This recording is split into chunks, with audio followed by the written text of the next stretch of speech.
Speaker, as is not uncommon for me, I find myself somewhat in the middle on this. I deeply object to this very harsh time limitation on the debate on C-88. At the same time, I was here in the 41st Parliament. I did work against the legislation that was clear at the time to be disrespectful and a violation of treaty rights to create a so-called super board without consultation in violation of treaties.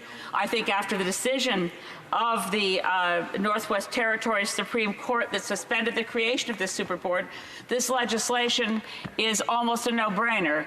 It is required that we get rid of the legislation from the 41st Parliament that ignored the treaty rights of Indigenous people. But I do think it deserves a proper and full consideration in this Parliament. Therefore, I object to the proceeding we're going through tonight, although I do support this legislation. And I also do not believe it's inappropriate for any woman or man in this place to choose First Nations designs to promote First Nations designers. I find that that level of debate really demeans this place. We are here to promote reconciliation, democracy, and respect for each other. And the way we conduct ourselves in this place would make any Indigenous person wonder if they want to actually join this country or find a way to avoid reconciliation and go back to pre-colonial times without the burden of the way we conduct ourselves in this place.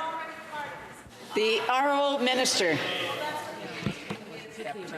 Madam Speaker, I certainly respect the member opposite's point of view and the advocacy that she gave in the last Parliament fighting against the fusion of these boards.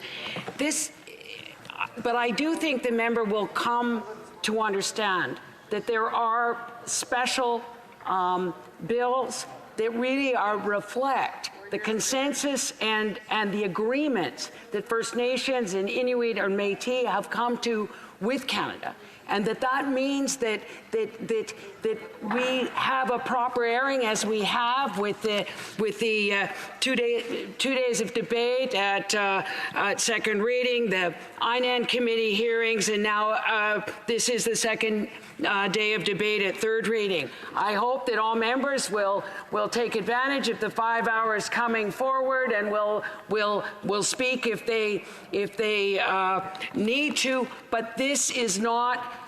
These amendments and these changes are essential for the people of the Northwest Territories, and I urge members here to respect that.